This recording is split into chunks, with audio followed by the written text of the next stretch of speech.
The following is an opinion show, and nothing said in this show should be taken as fact or be taken literally.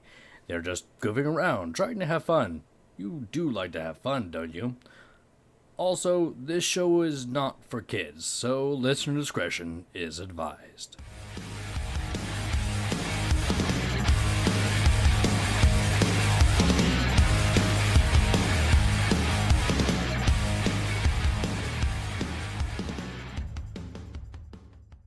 Welcome to this week's episode of the Geekus Speakus, everyone. My name is Dean.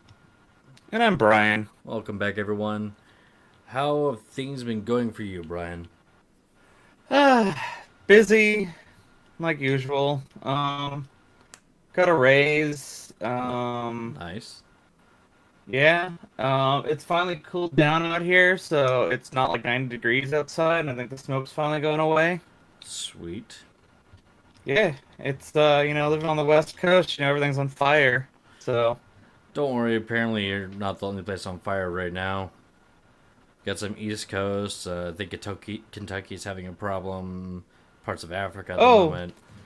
I want to say all of, Southern Europe's on fire as well. Yeah, we're having a severe problem. So what we need to do is we need to adapt and learn how to live in fire. I like this plan. What we need, and hear me out, is a ton of sunscreen. We just need a ton of it, and I think we'll be fine. Yeah, that's how that works, right? Yeah, that's how that works. If it can protect from the sun, which is stronger than fire, it can protect us from the fire, right? Yeah. Yeah. I mean, I don't see anything. This science is... Yeah, this makes total science. Yep, total science. Other things, I got my tortoises home. They are chilling out and doing tortoise things. Nice.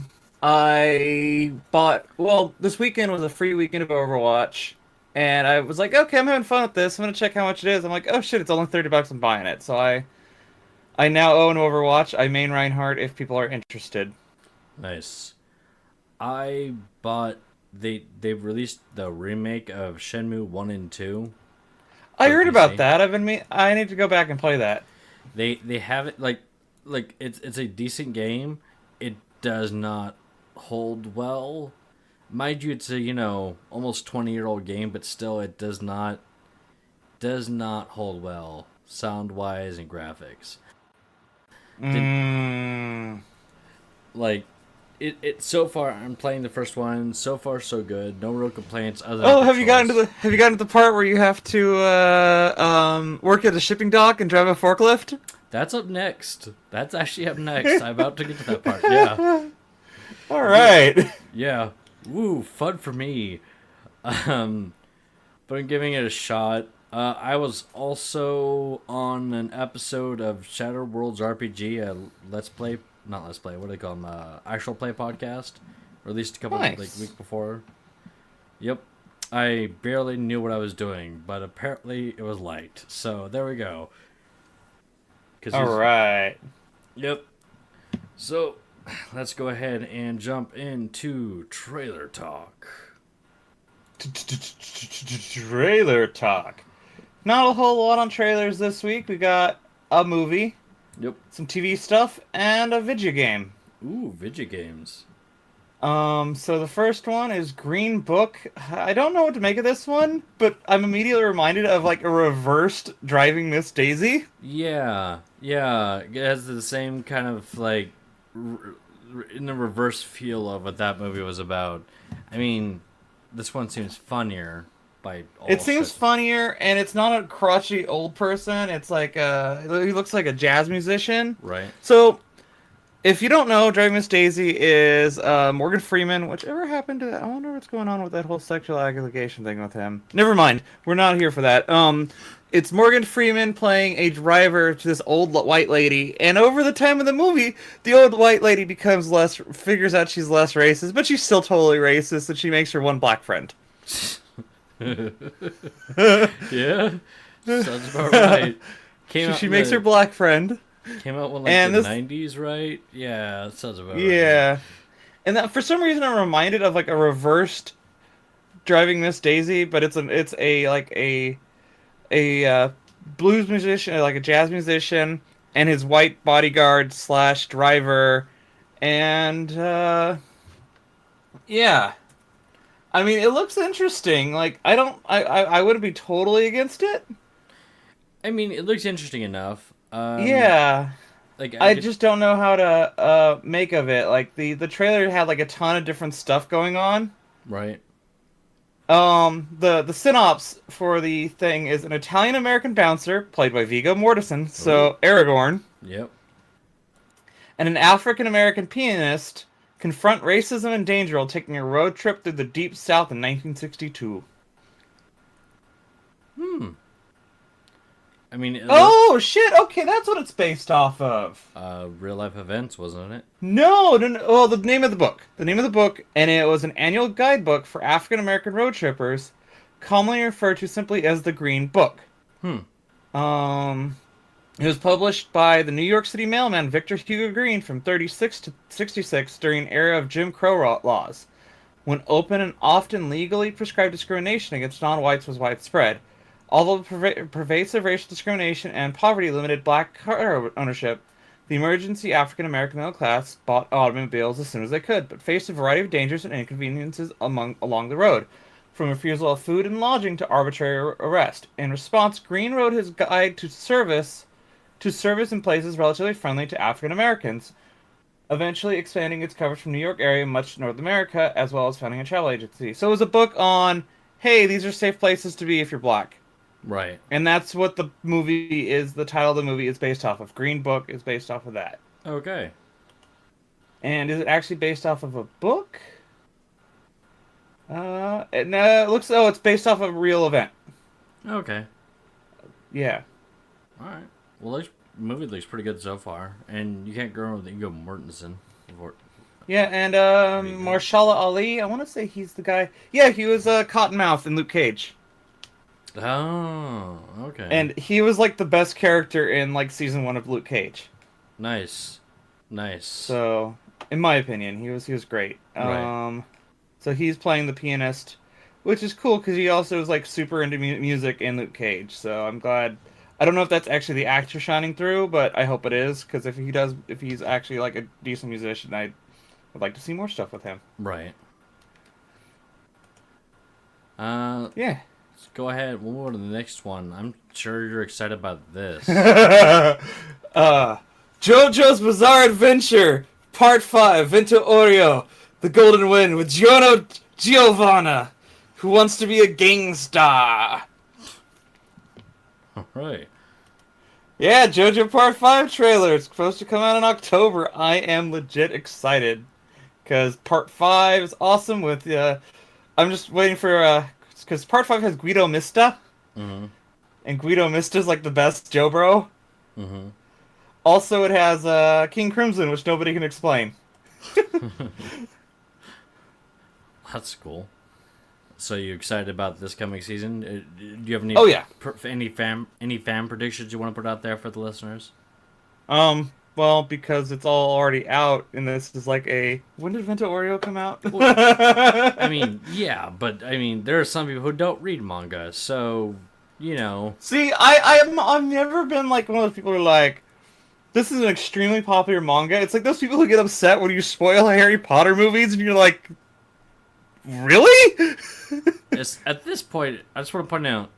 At this point, if someone gets mad at spoiling a Harry Potter movie, I'm gonna punch them in the face because the last actual named Harry Potter movie came out over 8 years ago. Get the fuck over yourself. Golden Wind, Part 5 of JoJo, ended in 99. Damn. So this is an old one, alright? This is Giorno Giovanna with his gold experience, and he fights, what's his name? Give me a second. Basically it takes place in Italy, and he is a mobster. He's like a mobster, and Guido Mister's stand is a gun. Well, not a gun. He has a gun. His stand is the bullets. Oh. Okay. Yeah. I mean, And he wants to become the boss of Passion. So the one after 5 is Stone Ocean, and that's the one with Jolene, and I really like Jolene. Right. But yeah, this one's actually pretty good. This one gets super crazy. So, but yeah, I'm looking forward to that one. Nice. Ah, yes, King Crimson and Diavolo. All right, next one up there. I know this is one that you're excited for. Mm, yay. It looks better than the last one though. It looks like he's actually had some training. Yeah, fair enough. We're getting the new trailer for the new season of Iron Fist, everyone. And hinting from this trailer and the stuff I've seen for all this stuff, it does look like they're going to be doing the Immortal Weapon, at least basing part of it off the Immortals Weapon storyline. Mm-hmm. And that's like my favorite Iron Fist solo storyline that isn't like him and Luke Cage. Aren't they doing? It looks like I probably got the name wrong, but like Iron Snake. It looks like. Yeah, something like that. But it's basically, I'm hoping that that's what it looks like what we're doing, and I'm hoping that's what they're doing. Is they're doing the immortal weapons, and he's gonna Right. have to like prove himself that he is the immortal Iron Fist by fighting the other immortal weapons, and they all have like crazy powers like he does. Right. Well, this guy has his own version of the Iron Fist in the trailer, so Yeah. we'll definitely see what's gonna happen with this. Yay! I guess. I mean, the fight scenes do look better. I'll give you that. I still having a hard time liking this character. Well, nobody likes. I mean, okay, there's parts of Iron Fist I enjoy, but Iron Fist is one of those characters. He's never anybody's favorite. Then why? I mean, because they could have done another character for Defenders. There have been other Defenders besides him. Why? Sorry. Because he's important for Luke Cage. That's why. He is important for Luke Cage because he's basically Luke Cage's buddy, and I'm hoping that's what they lead down, or they lead down the line, and then we'll get him and Luke Cage doing Heroes for Hire stuff and like joking around. Yeah, I guess. I don't know. I'm Especially because, like, have you gotten to Luke Cage season 2 yet? no, I keep getting stuck. Right now, I'm watching a sitcom. I'm having a hard time pushing through Excuse me. the last bit of Punisher. So Luke Cage season 2, the best episode, honestly, in my opinion, the best episodes in that season are the ones where Luke Cage and Iron Fist team up for a couple episodes, and those ones are like legit good. Okay. Something to So look forward to. I still yeah. have to go through other shit as well, and we're getting into another season of Daredevil this year, so I have a lot of catching up to do. Oh, don't worry, there's a ton I have to catch up for. Okay, let's Ugh. go ahead and get this one. I think you know more about this one than I do, but we got a trailer for a Jack Ryan movie. It's Jack Ryan is okay. So Jack Ryan is this character that Tom Clancy made up, Mm-hmm. who's basically I don't know too much about him. He, yeah, Tom Clancy. So like the movie's like, oh, which one's he? The main character. So he was like a character in the Patriot Games, The Hunt for Red October, Clear and Present Danger, Some Old Fears. You know all those movies that you've seen that are like the Tom Clancy political thrillers. You know what I'm talking about, right? Right. He's like the main character based on all those, and like this is apparently going to be a show about him. So I mean that'd be okay, cool. I don't know. And like he's like a Bond like character, but like instead of being like I'm a suave British spy, he's like I'm an American accountant. Right. I'm an accountant. I don't know exactly what I'm doing. He turned from an accountant to like a CIA work. Basically, he's like an American Bond done Right. by Tom Clancy. And yeah, that's all I don't know too much about him. I just know he's like one of those characters that like one like author uses for like all of his stuff. I have a question about this though. It's something that I see a lot, so I wonder what's going on. With the exception of the video games, I understand because Ubisoft has a license for this. Does every game that has a Tom Clancy character have to be Tom Clancy's such and such? Yes, it's the licensing thing. So he's like, I want my name on everything. That seems kind of vague. Well, he's been dead for a couple years now, but like his like thing has to. It's like one of those stipulations. It's like yeah, you have to use. Well, it's like I get the Splinter Cell. I probably got the name wrong there, But I get a lot of his games. Whenever they bought the rights, they had to use the right, like Sam Fisher. Yeah, it's he made up him or his company made up the character, and so yeah, they have to use him. So Splinter Cell, Ghost Recon, which would I would love for this show that they're doing to have fucking Sam Fisher. Yeah. Like if this show has Sam Fisher, or even for just one episode, I will watch that one episode. Michael Ironsides. You want Michael Ironsides to come back? I mean, he does look like Sam Fisher. Fair enough. Like I want this like old grizzled like spy guy, and they're like, he's an expert in his field. He's like, hey, my name is Sam. I'm part of the third echelon. Well, I mean, I was, and then I wasn't, and then I was again, and then they tried to kill me, but then I'm back, and details. Yeah, and this looks like a young Jack Ryan set to a modern. I mean, it's all right. I'm sure people are excited for it. I'm Right. kind of meh. Yeah, I can understand that. I found the idea of what was it? I found the idea of an accountant being a spy interesting. Well, that's actually think about it this way. How did they finally capture Al Capone? My memory at the moment is bad. I mean, besides the fact that they found him for tax evasion. That's exactly it. So, are they gonna find some drug lord on tax evasion? He becomes like an actual like spy person, but it's just like there isn't that far of a leap from having like a numbers guy be a spy, then have a spy be a numbers guy. I don't know. I don't know the whole thing. I have only read like a page of like one Tom Clancy thing, and most of my experience with Tom Clancy is I've seen Hunt for Red October. Having video games. So let's move on from this. We don't know what the fuck we're talking about. Sure enough. I want Sam Fisher to be in there. Any question you ask me, I'm not going to be able to answer because I'm not a Jack Ryan fan. Same. Let's go and move on before we talk out of our necks. The next one is a new movie from Netflix called Next Gen. Oh, you mean Grande Protaganist 7?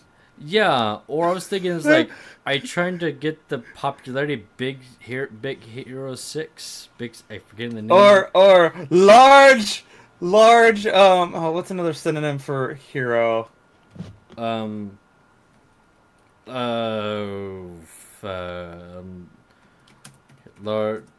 quick to I can't speak to thesaurus.com. Large Champion 5. Large Champion 5, yeah. I was just like, what are you doing here, Netflix? What is this shit? Looks like just Big Hero 6. Like, yeah. I like, even down to having, like, the robot. Yeah. I'm just like, this is Big Hero 6. What's going on here? Yeah. Why are you trying... Like, I get ripping off some popular movies. This seems like the last movie you would rip off, though. Right? It's just weird, you know? Yeah. Yeah, this is weird. Let's go. I don't have anything to say about this one. I thought it was weird that they're trying to rip off Big Hero 6.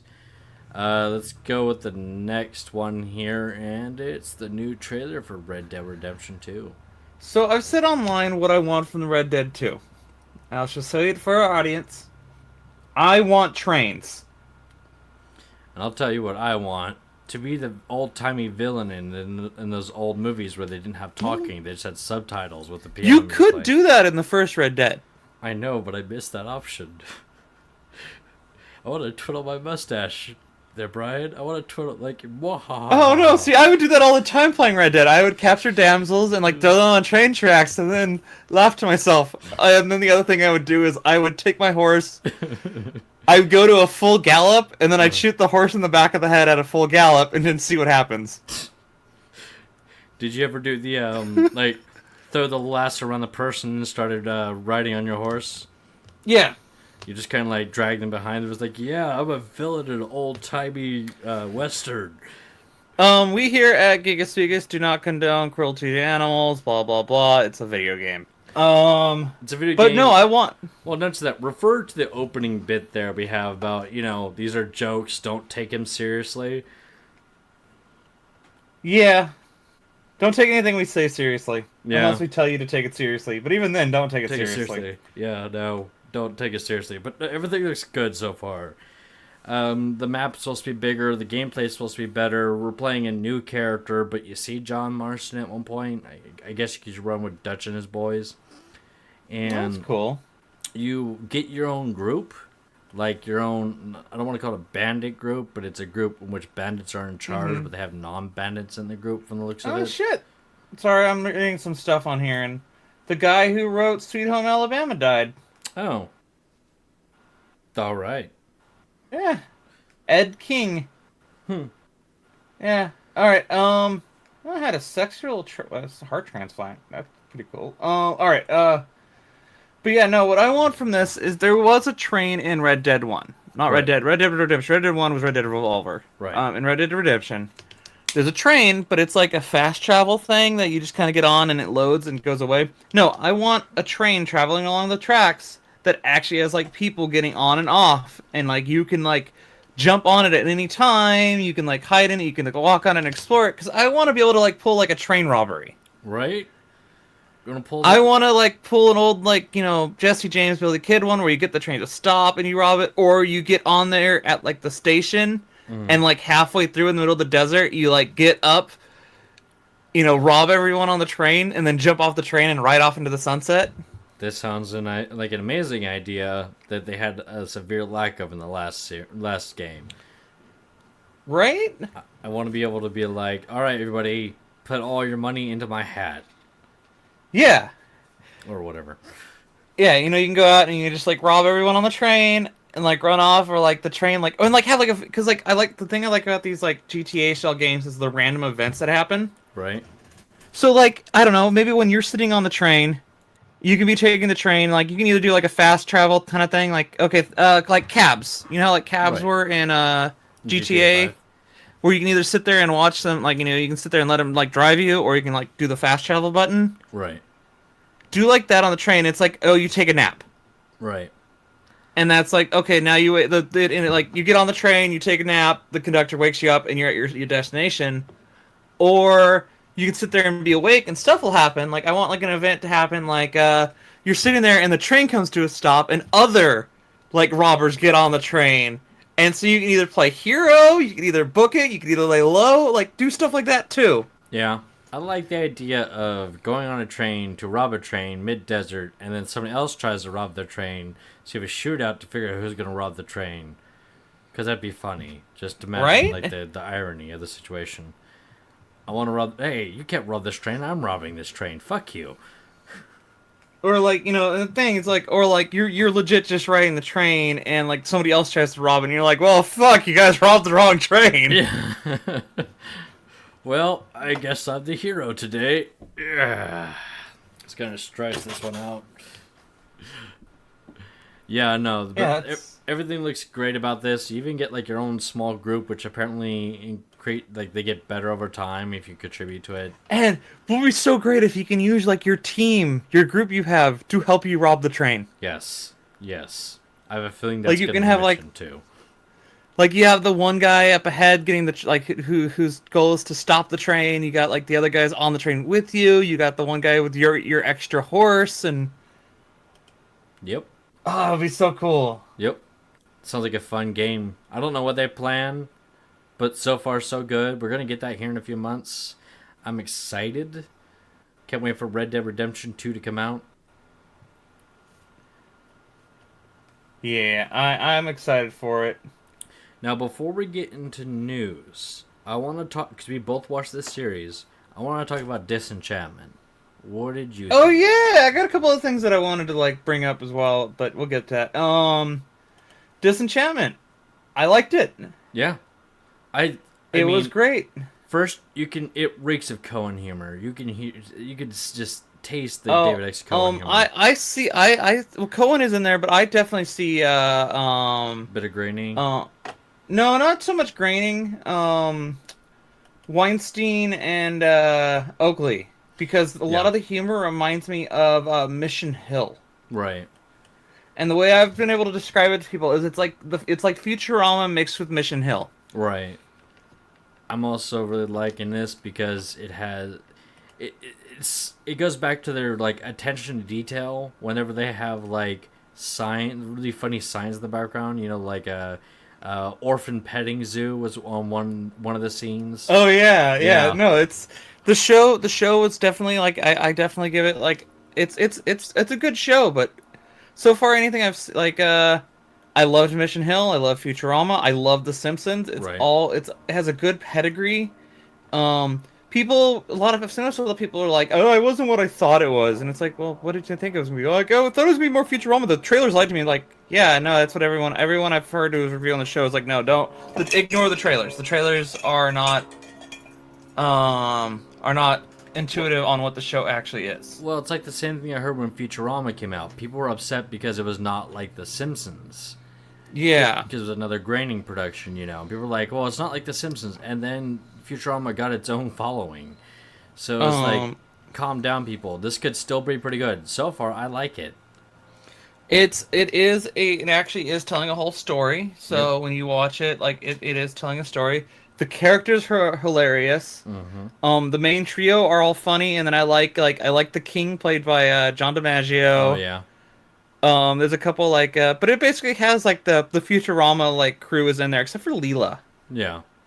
But she wasn't a professional voice actor before Futurama, so Yeah, but they got a lot of, like, voice acting pedigree. Like, Billy West is in there, and, well, like you said, John DiMaggio, and, I mean, Eric Andre, I believe, is new to this whole thing. Oh yeah, he's Lucy. Yeah. He's Which is my favorite character, by the way. um I like Lucy. Lucy's great. I love Yep. Elfo. Yep. I don't love I like war, but I don't think I love it. I like that scene where they crash the cart after a night of drinking, which don't drink and drive, kids. But I like how they crash the car, and as it's sinking, you just say like, "I'm drowning." He's like, "I'm Elfo." Oh, what was it? We sound great. We should start a band. Alpha, we so good. We're on tour. We fix up. Alpha, you're on. Wait, what? All right, it's just the two of us. Oh, somebody pushed Lucy out the balcony. I have dreads now. Everyone loves me. And now I shaved like my head like a true artist. Oh no! Everyone's booing. I am the talentless one. Alpha, you came back. Lucy, I thought I pushed you out the window. I have cancer. We dedicate the next song to Bean. Like that all like it's well written. It's a well written show. These guys still have those chops. Well, and they're already making memes on it too. Like, you know, oh wall or oh floor, you've always been there for me. I'm like wall or stairs. Stairs. It's great. Yeah. Look, if you haven't seen it, if you have Netflix, go watch it. If you don't have Netflix, actually at this point, they've got a lot of good stuff. Go watch Netflix. Why don't you have Netflix? Yeah, even I find that a bit odd. And I'm like, I believe even the guy who owns Hulu has Netflix. Yeah, I'm a bit of a Luddite, and even I own a Netflix account, which I couldn't get onto last night. God damn it! Too many people on my Netflix. Anyway. But yeah, no, it's hilarious. I recommend it for everyone. I'm just kind of looking at like quotes from it. Didn't you always want a husband that screwed 30 walruses? Yeah, I did. The pig prince, the prince who became a pig is pretty great. Right. I like their parody on other like medieval, because they have a lot of parodies on other medieval stories in that as well. You know. Also, I was a big fan of chess for whatever reason. Hi, I'm Chess. Chaz, thank you. Hi, Chaz. Chaz. I'm here to bring you alcohol, not just make joke. I don't know why. I was a big fan of him. Oh no, I love the king's shtick of he can't look at everything like totally. He has to look at one spot at a time. Right. And say out loud. Right. But now I'm looking at the top of the cake. I will. Oh. I like that. Like, Dad, why are you talking like this? I had a stroke on my way up. It was great, and John DiMaggio plays a great job in that role. He always plays angry characters very well for whatever reason. He's pretty good. But yeah, it's about a princess named Bean. She's like 19 or so. And this being a Netflix show, they can go a little more R than most other shows could, because it's not on a network. Right. So there are a little more racy jokes. There's a little more drug humor. But it's not the point of like, everyone's naked, everyone's high. No, they actually do it pretty well. They use it when they need it. Right. Lucy is her personal demon, and Elfo is her elf friend. Yo, I don't do this whole team thing, but if I did, it would be Team Lucy. I'm not gonna lie, that was my favorite character because he has all the best one-liners in this series. He was great. It was like, I want to rid the world of all the diseases plaguing man, and then make it worse. I have a bad quote there, but Lucy was good. I think Elfo was my favorite. Elfo is very much like a Ralph Wiggum kind of character, where it's just the greatest like non sequiturs. Well, the problem I ran into with Elfo, and it was just like a dynamic personality shift in the first episode to the rest of the series that just felt out of place, was because in the beginning he's like, I don't want to be happy, but every time he's around like Bean and Lucy and one, he's always just trying to make everyone happy. Well, that's because that's what he's used to. Yeah, it seemed, I did like that joke with the humble peasants, though. Your food is great.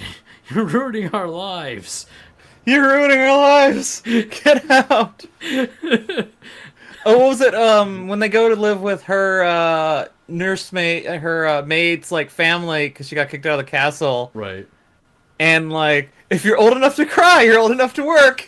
So the baby just stops to cry. Oh, it was great.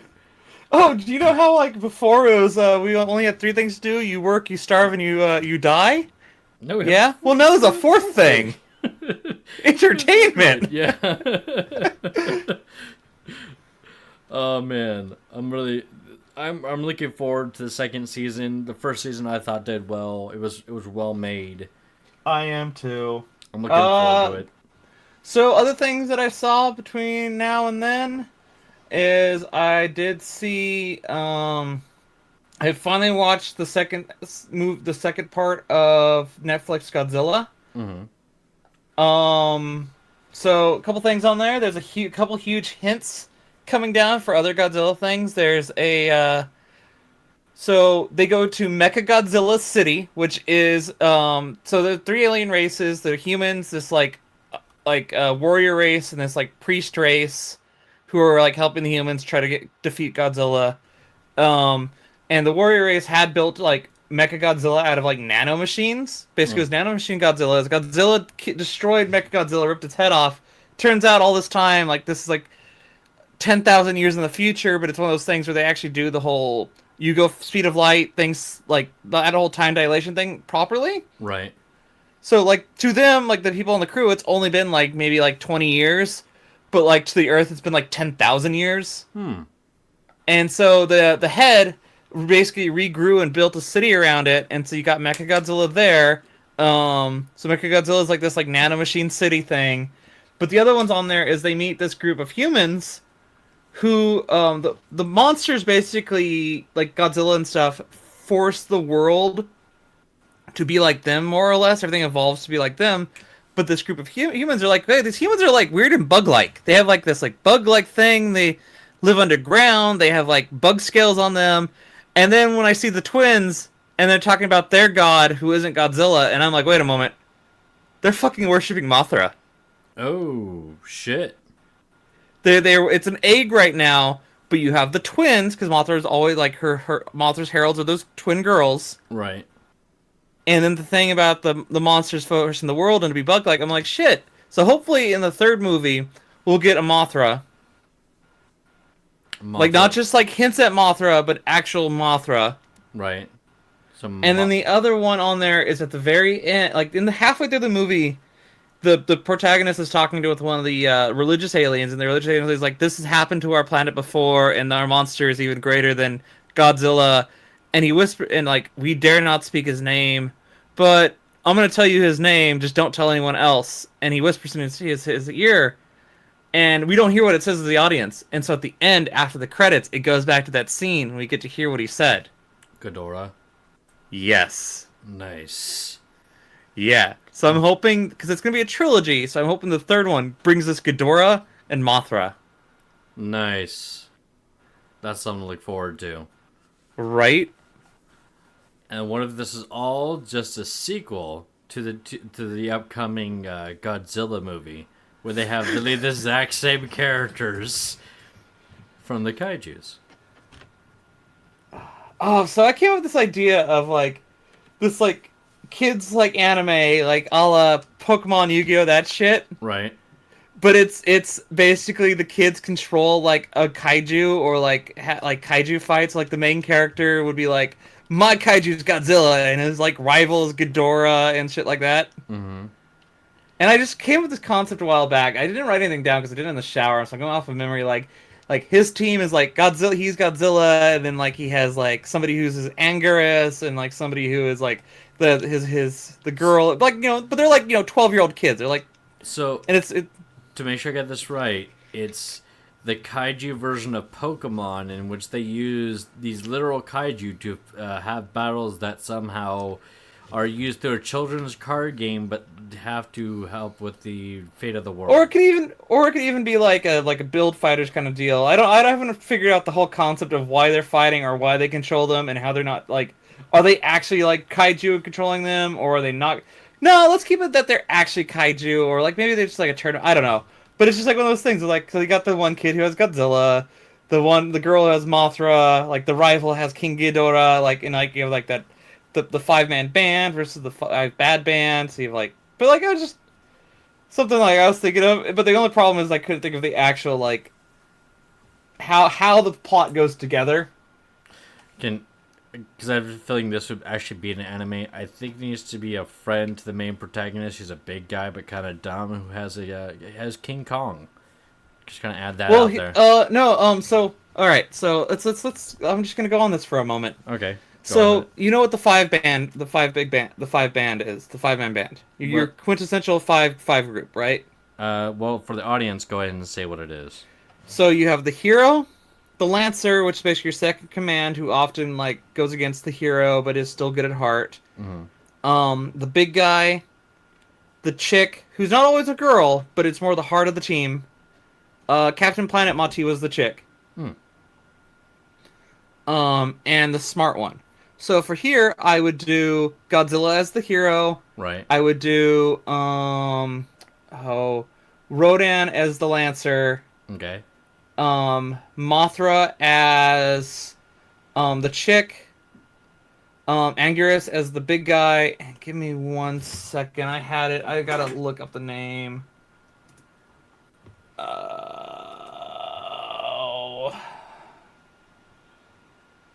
Not that one.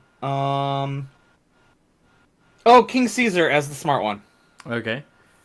And then I was gonna have, like, as a occasional, like, team up buddy. I was gonna have where is it? Reptilicus. We need to add Reptilicus. Oh my god, Reptilicus. There's a throwback to a movie pretty much only like 50 people have seen. And there's usually a 6th ranger who's often, like, a heel face turn kind of character. Right. Starts off bad, becomes good. Yeah, and I'm trying to remember who. This is going off of my memory, so I'm trying to remember who I wanted to make the the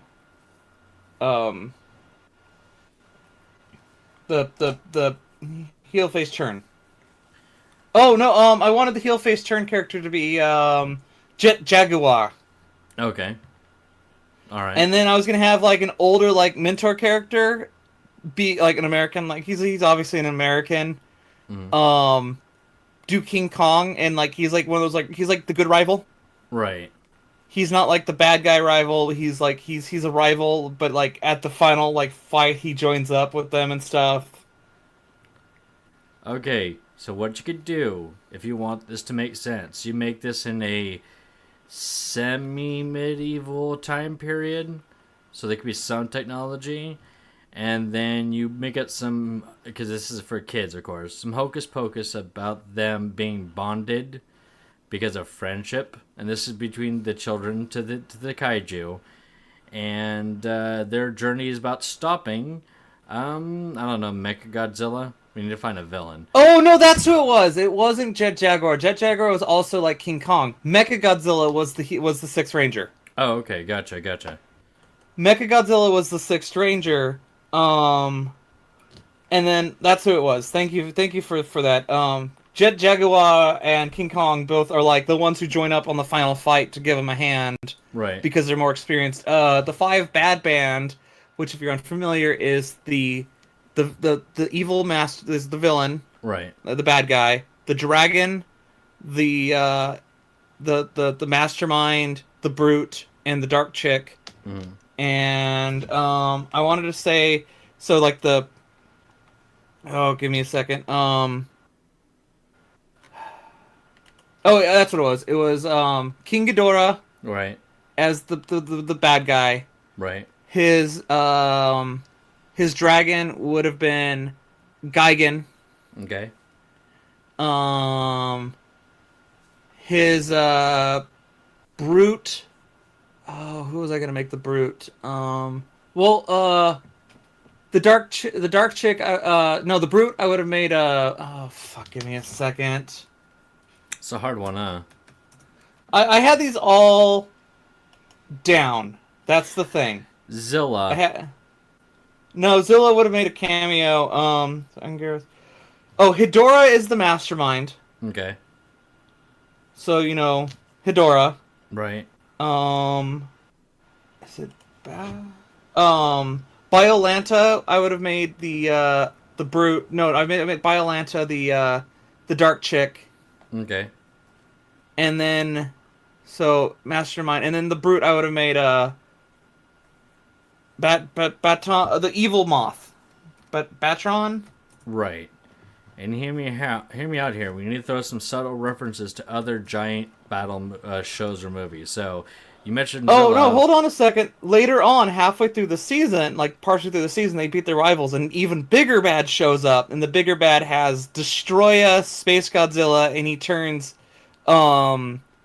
King. And this is when Mechagodzilla turns and becomes a good guy, is because these eviler guys show up, and he's like, I don't agree with this.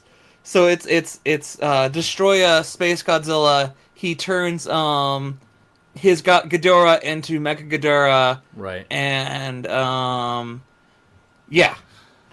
Now hear me out. Hear me out here. We need to throw some other subtle references. I'm thinking. Oh yeah, no, there has to be a guy that they like the King Kong and the Jet Jaguar. They also like have a cameo. They have a guy who uses basically Gamera if you can afford it. Well, not just that. I'm thinking at one point you see you see a scene of a kid with a Ultraman action figure that he's holding. Come on, you can't bring kaiju's and not think of Ultraman at least once. Batra. Batra? Okay. Batra is the evil moth. Gotcha. See, there you go. And hit us up, Crunchyroll, where we work for cheap. And like you can just like, or you can. I'm even willing to move the like the who's who team around. But I definitely want like the Godzilla versus King Ghidorah to be the main like rivalry. But I also want like, and there's ones where like, no, this is Godzilla's allies, so of course he's gonna have Rodan and Anguirus on his team. Right. All right, we spent enough time on that. I guess moving on, I saw a couple movies a couple weekends ago.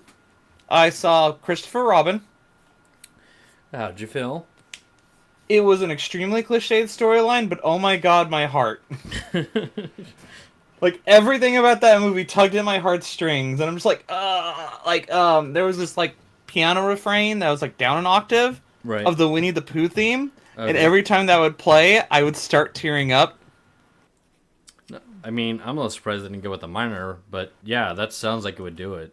I think it was a minor. I think it was a minor. I think it was a minor refrain of um the Winnie the Pooh theme, and I'm just like, my, my, Shut up. Shut up, movie. I'm not crying. shut up! You're I'm not crying. You're crying. Well, it's good. So it's cliched, but at least it tugs at the heartstrings. Yeah. What? How would you rate it? Would you recommend that people watch it?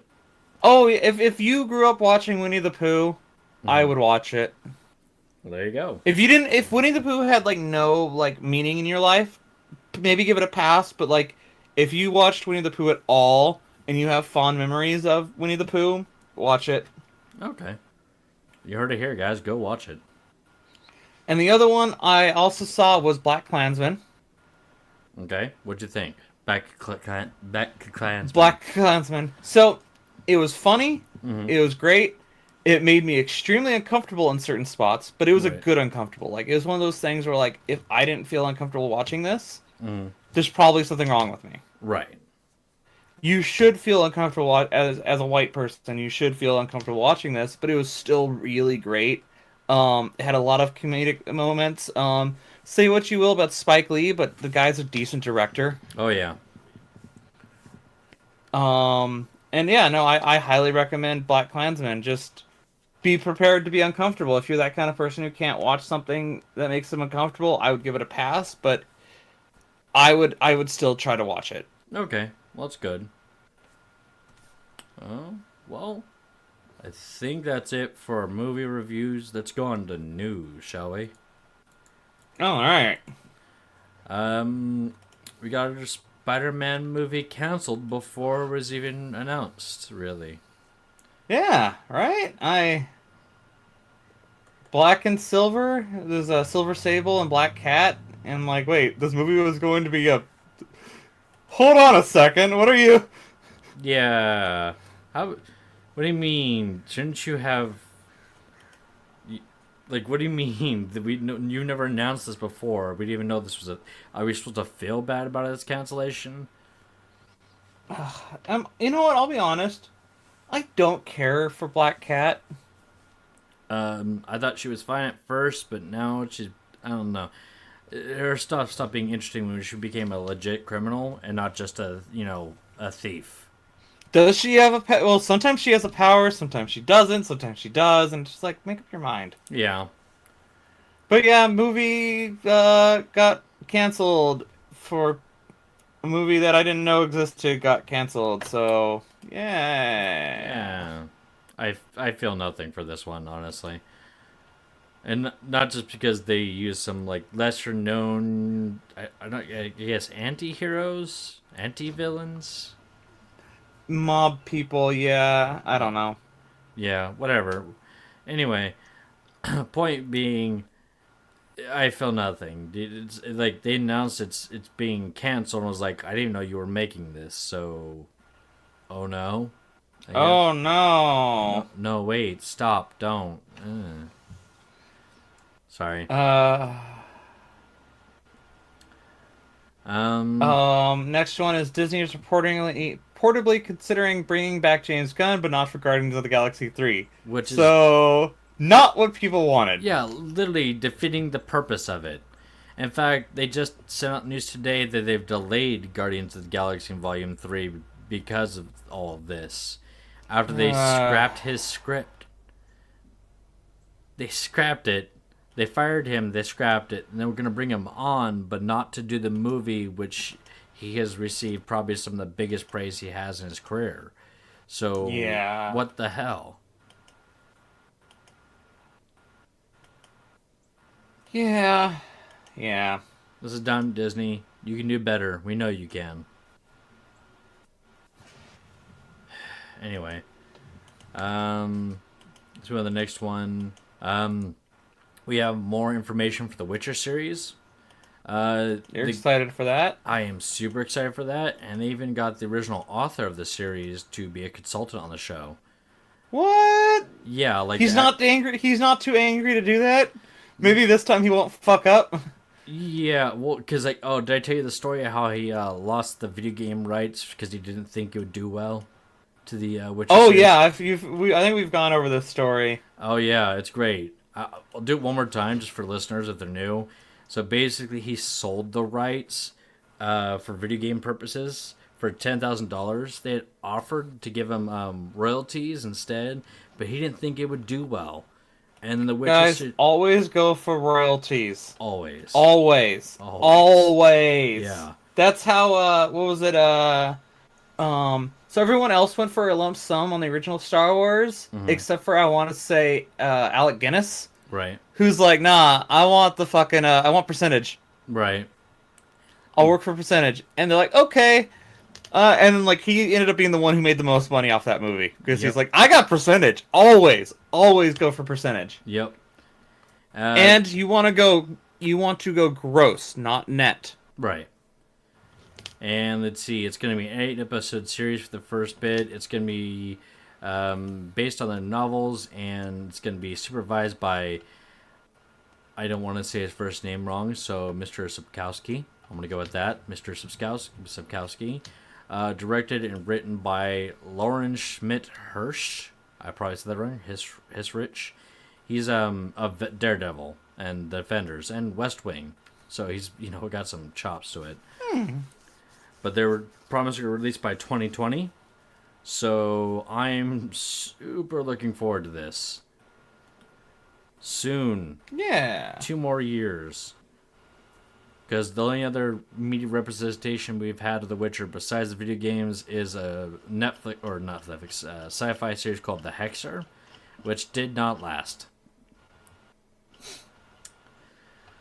So let's move on to the next bit here. So I want to throw this one in real quick before we get too far out of the way. I didn't put it in the point of interest, but I found it later. Brendan Fraser's back. Yes, finally. He is going to be in the DC Universe TV series Doom Patrol, and he is going to be Robot Man. I'm just excited about him being back, honestly. Right?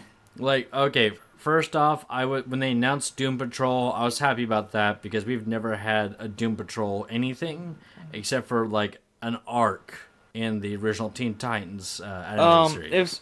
If you don't know who the Doom Patrol is, basically they precurse, but the other one became. They're basically DC's version of the X-Men, but they came before the X-Men. Yeah, and it was also the. Go ahead. It was also the team that Beast Boy was originally on. Right. And they were put together by this like doctor guy who was basically like Professor X, and they're all a bunch of like outcasts. Yep.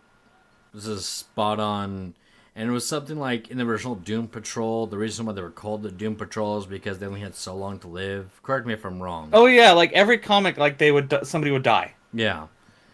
So this is it. We got Brendan Fraser coming back for this. I was excited about them announcing it, and then excited about Brendan Fraser being back because we have not seen him since what, the last Mummy movie? Yeah, give me a second. I can look it up. Quick to the IMDb. Brendan Fraser. Doom Patrol. He was in The Poison Rose. Never heard of it. It's still in post-production, that's why. He was in Condor. Whatever the hell that is. This year, he was also in Trust. Another thing I've not heard of. The Secret of Karma. Not heard of. So, bunch of, like, stuff. Oh, he was in The Nut Job. Oh, really? Yeah. So it's just a bunch of stuff that like nobody's like, yeah, cool. I'm just like, it's all stuff that like people haven't really like. Okay, this is a thing. He was in G.I. Joe: The Rise of Cobra. Yeah, Sergeant Stone. What? Yeah. I don't remember him. Oh, it was uncredited. Oh, Inkheart. That's the last movie I saw him in. Inkheart. That's why. Okay, Inkheart. Yeah, that wasn't bad. Oh, that one. Yeah. Yeah, it was kind of like Page Master. Well, he went through like a terrible divorce and like a bunch of other shit happened, so he just kind of. Okay. All right, but we're getting him back. I mean, apparently, according to IMDb, he's going to be in a bunch of other stuff as well. The Poison Wells, Behind the Curtain of Night, The Field. I have no idea what any of these are, but he's going to be in them. That's going to be an interesting character to put in Doom Patrol. So I'm looking at I'm looking up some of these. Oh yeah, but Brendan Fraser's back. I'm happy for that. Yup. Other teams is so you got Robot Man, Negative Man, Elasti-Woman, and Crazy Jane. I'm unfamiliar with Crazy Jane, so I looked her up, and I recommend other people look her up because she's got like so she gets different powers based on what personality she has, and I'm reading some of these personalities. So you got Crazy Jane, her normal one, Scarlet Harlot. A nymphomaniac with the power to create ectoplasm projections and absorb stray psychosexual energy. This was the original 60s character, right? No, she was made in 1989. She was a later character. So. Okay, that sounds more in line. Sex bomb. She explodes when sexually aroused. Penny Farthing. She speaks with a stutter. Penny Farthing is an English name, and for the early bicycles of the different wheel size. That's a character. Rain Brain. She speaks in a stream of consciousness. Wait, speaks in a stream of consciousness. Flaming Katie, a pyrokinetic. Spinning Jenny, who's prone to panic attacks. That's not a superpower, guys! As somebody who gets panic attacks, that's not a superpower. Man, if that was a superpower, I'd be a goddamn superhero by now. Jeez.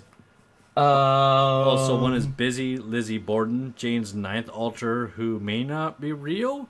What is this shit? What is this character? Yeah, what is this character? Blood of the Lab. No given information in this. No given information in this form. Jane is covered head to toe in blood, coming from unknown or non-existing wounds. What the hell is this? Who? Right? Who? I'm looking at like images of her character and like somebody had fun with some of this art, but like she's Grant Morrison, Richard Case. What the fuck were you doing?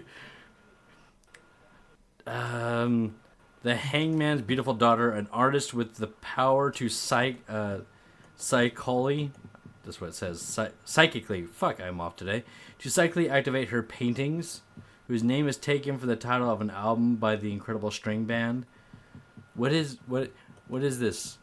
Mama Pentecost, an expert enigma, and cryptogram solver.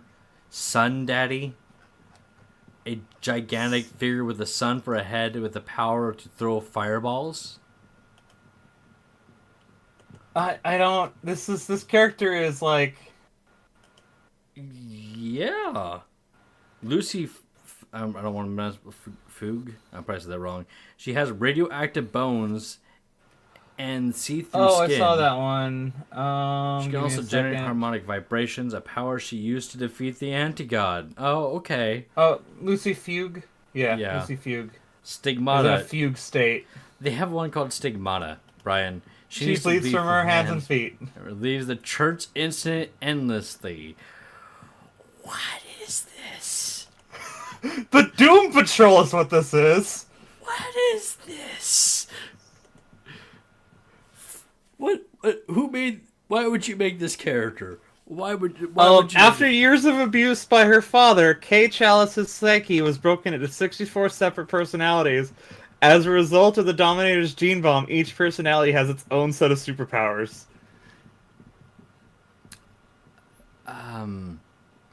No, I got nothing. Let's move on. I got nothing on this. Why would you make this character? Why would you make this character? Because the 80s, she was made around the same time that Superman died, Batman had his back broken, things like that.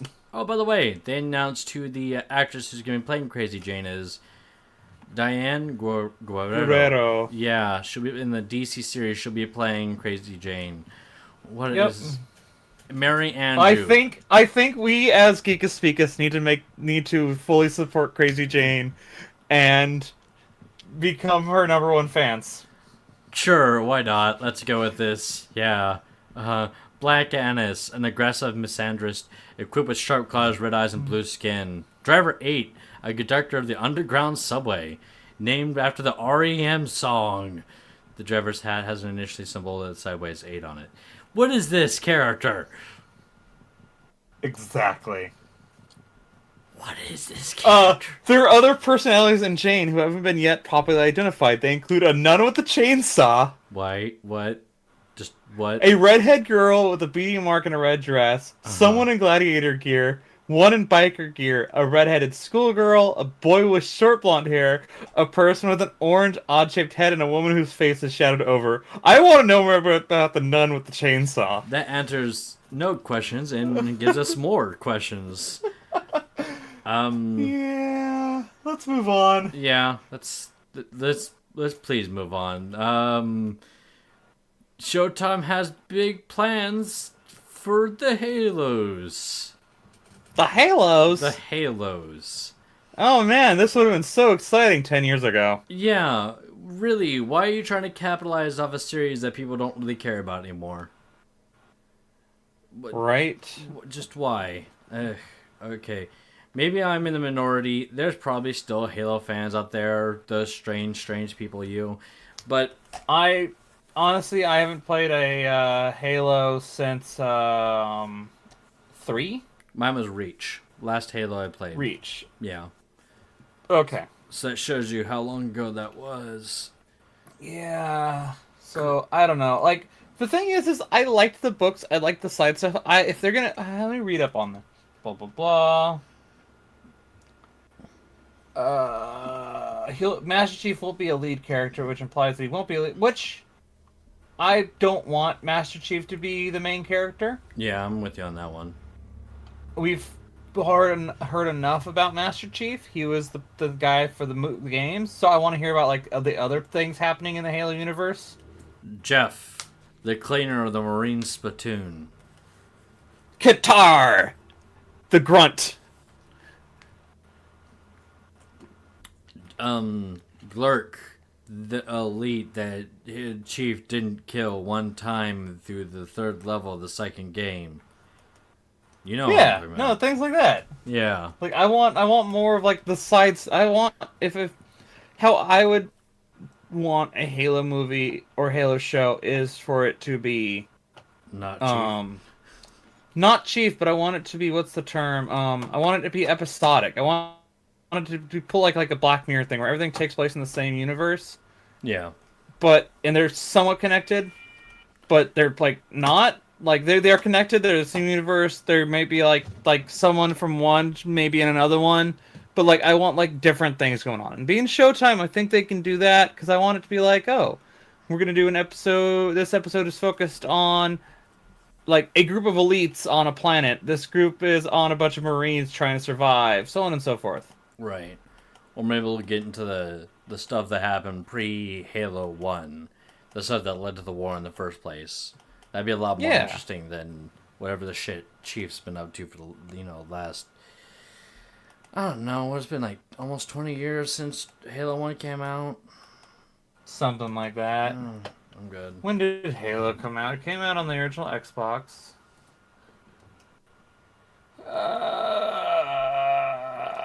Brian Google's that corner. 2001.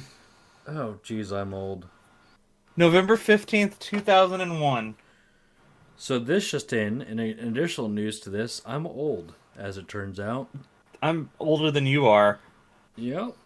And I'm going to be 30 next year. I'm going to be 28. I'm going to be 28. And Halo's almost 20 years old. Think about that, Brian. Right? Halo's almost 20 years old. Yeah. Halo's almost 20 years old. I don't... Oh, boy.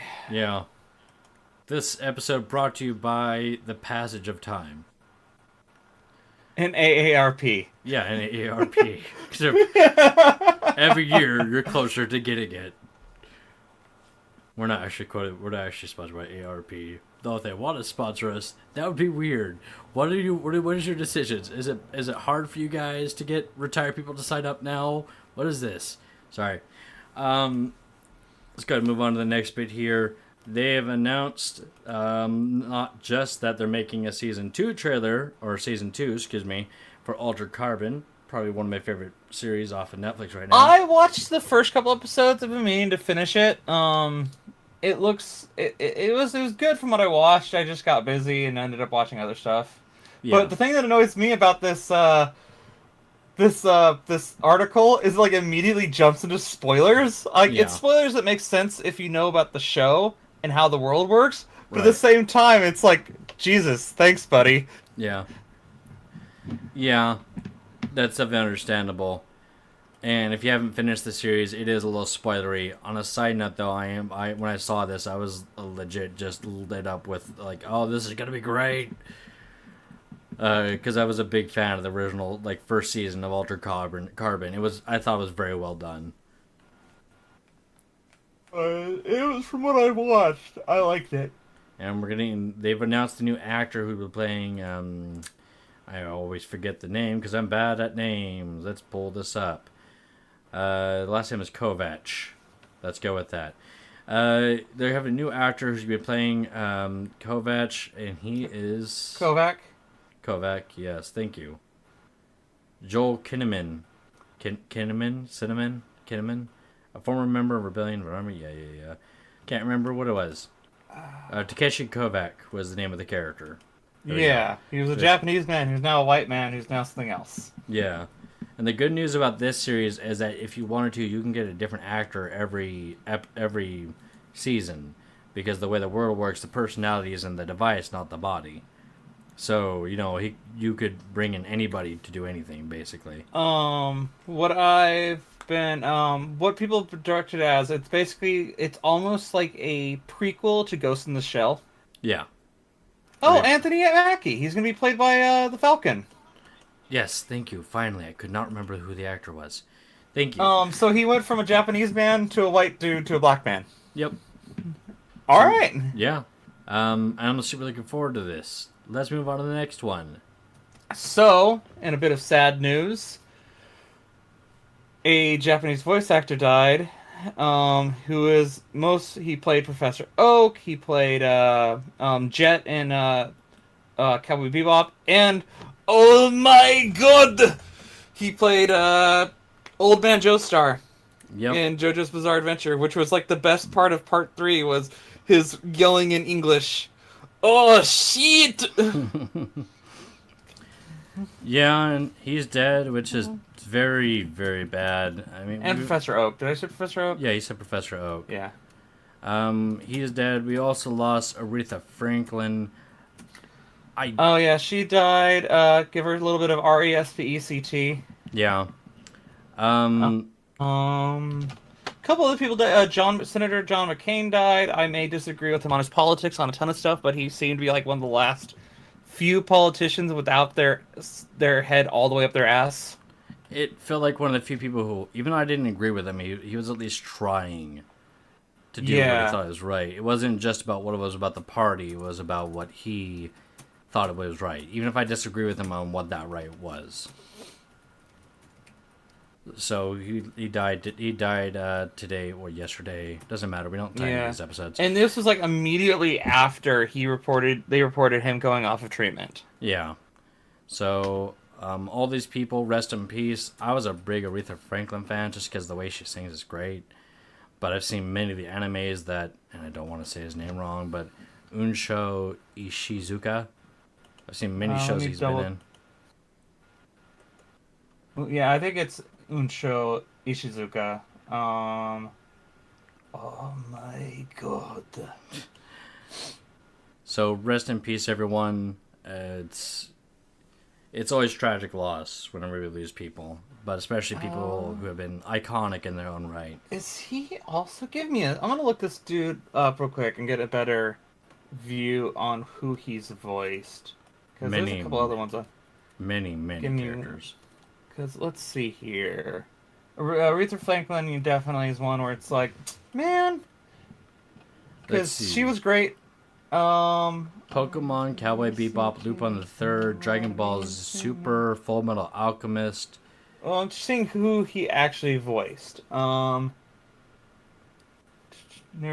and that.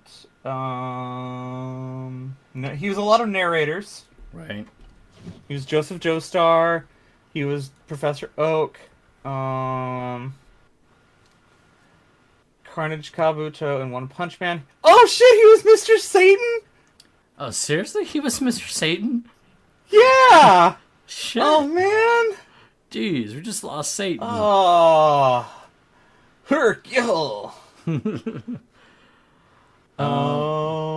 Keep going looking. Yeah, I mean, he was Mr. Satan. Oh shit, he was Zabuza and the one like good villain in Naruto. Oh, wow. The one everyone remembers. He was Yeah. Zabuza. Like, I mean, there was other villains. Like, Naruto actually gets a lot of bad rap, and it's not as bad as people like to make it out to be. It was just that, it's the 4Kids thing, and, like, some of the stuff on Naruto is actually not bad. But Zabuza was, like, my favorite, and that sucks. I was also on Attack on Titan, Dragon Ball Super. Well, Super, he was Mr. Satan. Oh, he was in Berserk. He was a narrator in Berserk. Let's see, Pokemon, obviously. Black Clover. Apparently he did narration for Black Clover. Yeah, he was a lot of narrators. He did, not only did he do Hercule, he did Hercule Dragon Ball Xenoverse 2, the video game. He voiced... He was the voice of Hercule. He Yeah. was... Oh, shit, so they lost Bulma and Hercule. Yep. Oh, man. He was in Gintama. He's in Mobile Suit Gundam Iron Blood Orphans. I don't recognize the character he would. Hold on. He was in a bunch of Gundam stuff, Right. but none of the It was names jump out at me. Samurai Warriors 4, Devil's Third, Pokemon the Movie, Hoopa and the Clash of Ages. I've never heard of that, but I don't follow Pokemon anymore, really. He was the voice of Blanca in Street Fighter 2, the animated movie. Tekken 7. He played That's what I was looking for. Heihachi Mishima. He was Hayachi? Mm-hmm. They lost the... He was Hayachi. He also voiced... That's not just Tekken 7. I'm looking... That's... he was the... Persona 4. He was in Persona 4. He's done Smash Brothers. This guy has been in pretty much everything we've liked over the last 20 years. And some stuff I've never heard of. Was he just the straight up voice of Hayachi? He was in Dead or Alive as Brad Wong. He was in Hayako. Okay. He was Hayachi in the more recent ones. There was somebody else that ended at 6. Okay. But there was, he was the current voice of Hayachi. He was in Persona 4, Warriors Orochi 3, Ultraman Zero Gaiden, Killer of the Beat Basically, if you needed an older, gruff man... That's the guy. Yeah. That's the guy you went to. Well, I mean, not anymore, but no, yeah. He was the guy. That's the guy you went to. He's been in a lot of things. He was in Kingdom Hearts Birth by Sleep. He was in One Piece Unlimited Cruise. I'd never heard about that. He was in Yakuza. He's done so much stuff. So there's a good chance if you watched any anime or played any video game from Japan in the last 20 years, you've heard his voice. At least once. Yeah. Yeah. And...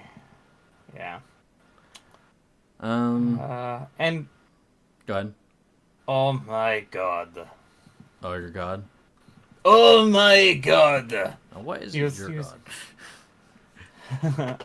But yeah, so moving on. May Uncho is the rest in peace. Same thing with you, Miss Franklin. But another thing that's dead. This Dishonored series. Yeah? I mean, how much farther can they go, really? So the first game was good, but it was disappointing because they promised a bunch of stuff that didn't happen. And then the second one was even more disappointing. Like, they're not bad games, they're just very disappointing. And so now this third one's like not going to be made. I'm like, yeah, so the disappointing game won't be made. The even more disappointing sequel to the disappointing series won't get made. Well, what more can... Like, I actually like the series, but what more can they do? With this type of gameplay, the way they have set up now, you really can't go further. Now you can explore the world a bit more, but with different gameplay styles. You couldn't continue to play it as it is now, because I mean, you could go around murdering people, but it's kind of hard to do it. It's a stealth game at its heart. It's what it really is. Yeah. So No, my problem with it is I didn't feel stealthy enough. Almost every time playing those games, I felt like I ended up having to like, I felt like there was times where felt like the combat was forced. yeah, I can see what you're thinking. To be told though, I got so good at stealth at that game that I was almost never found in some areas, only because Blink is your best friend. Yeah. Blink is your best friend in that game. You can actually play the second game without any of the powers, and that's the game on hard mode. Because you don't have the cool ass, blink over there, summon rat swarms, have wind gusts. You don't get the cool stuff. You're just kind of like, well, I'm a dude with the sword now. So, yeah. But I don't think they can go further with what they have so far. Not with Maybe this. you know what? I could maybe see stuff for that take place in like the world kind of deal, like just Yeah. in different parts of the world. Because there's more stuff like, ooh, you know, what'd be fun. Hmm. You play as a whaler. Yeah. Ooh, man. I mean, that'd be a good background for the character, but whaling in that game is almost a death sentence. Because Exactly. those whales are aggressive as shit. That'd be a good background character for you, though, if you think about it. That would go because the whales in that game are aggressive as hell because of the uranium that blood's pumps through the system and it makes them aggressive, so on and so forth.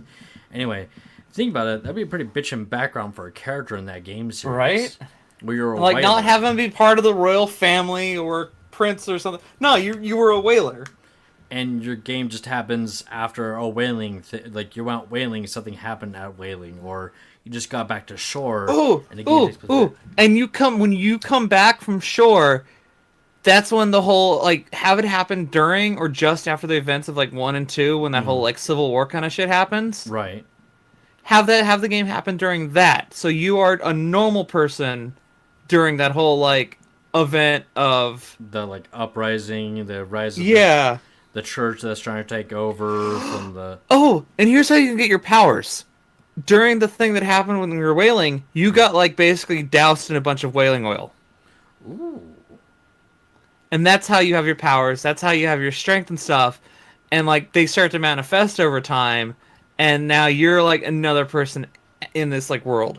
So you're gonna go off of a more like sciencey route as opposed to the occult route of the last 3 games. I do like that idea. I mean, wow, that does sound pretty good. Right? Hey, Arcane Studios, Hit us up. hit us up. We want percentage. Royalties. But yeah, no, yeah. It's just like it starts off. You start the game playing as a whaler. You got to do whaling stuff, and then like an accident happens. You basically get like doused in oil, and you come back and you're sick for a bit. But then suddenly you get better, and then the uprising happens, and you're like, oh shit, uprising happens. Also, I have crazy powers. Nice. I like this idea. I really like this idea. And your main weapon can be like a harpoon to start off with, like a broken, because harpoons are pretty big. It's like a broken off harpoon you can use like a stabbing spear, Yeah. Oh, that would also be pretty cool to have. Let's make this real. And guys. instead of playing like I haven't played too much of 2, but 1 you were basically like a bodyguard turned assassin kind of guy, so you're very like well trained fighter and stuff. And nah, your guy is just a whaler, and like have his like fighting style be more like gruff and like brutish. Yeah, Like he's not graceful. It's like if a street fighter had a job as a whaler, so it's a lot of like gruff and a little bit open. It's heavier swings. You're right. It's less. It's less. How to put it? It's not as like sharp, is what I'm trying to say. It's not like Yeah, he's not a well trained. he's not a well trained warrior. Yeah. Yeah, he's not a weapon. He's like he's more brutal. He's more like he's like a working class man. Yeah. instead of, Corvo, the bodyguard to the Empress, also secret father to the Empress. Yeah. He's just like, he was just like a normal guy who knew how to fight, but did not know how to be like a badass, if you will. And his job was just, he's a whaler. Yeah. We got off track, but we're going to expect delays for Dishonored 3. That's the short version. I do like Iron more, though. I do too. I think it'll work. Let's move on to the next one here before we give out more free information for people to steal from us. Oh yeah, an actual Dune RPG book that's not just a source book. Yay! I know there were... The spice must flow. The spice must flow. The spice is life. I mean, this will be interesting because I know there's a lot of Dune fans out there, and they're releasing an official book. This could be an interesting game. I also, on a side note, like how they're finally making tabletop games for shit that we like instead of us having to make fan versions of them. You obviously haven't been to a game store in a while. Like, there's always a section of the game store that's like a bunch of source books for things like this, but they're always terrible, and they always require like another system. Well, that's the thing is, like... By the way, the Firefly RPG system is terrible and garbage, and no one should play it. I don't want the Cortex version. I'm not sure at the moment. I don't want to look it up. Fair enough. I have one of their versions is for the Cortex. Cortex was pretty much the only way I found stuff that was made after other series that existed. It's like you wanted a game based off a show or movie, this is where you got it. That's where like you got Buffy the Vampire Slayer, Supernatural, Firefly, Smallville. Smallville had a tabletop role-playing game through the Cortex system. I'm not even joking about that. Smallville. But yeah, we're going to get a Dune tabletop game, and I bet there are a ton of Dune fans out there that are super excited. I like Dune. Dune is pretty good. You like Dune? And there's a lot of crazy shit that's like not in the movies. There you go. You got yourself a new thing to look forward to. I just want to see the stats for the sandworm. Impossible. I mean, if you do it right. Oh, I know, but they're still gonna have it in there. Well, yeah. I mean, if you don't put it in there, there's a problem. Come on, it's the sandworm. It's one of the few like iconic things that people have ripped off the most throughout history. Well, one of the things people have ripped off the most throughout history since its iteration. It's been used in many different books and movies and shows. You got to throw in the sandworm. Yeah. Oh, do we have any other bit of news to add in today? Oh, probably. We just don't remember it. Yeah. It's been an interesting summer for us both. Yeah. Under that note, I think we're good, so I think we'll go ahead and call it. We're going to call this episode. Do you think Go ahead. I think so, too. Did anybody else die? Yeah, I don't see anything else. So, yeah, I think that's it. Okay. Well, I guess just like every week, we're going to go ahead and end this. My name is Dean. And I'm Brian. Have a good night, everyone. Peace out, y'all. Take care of yourselves.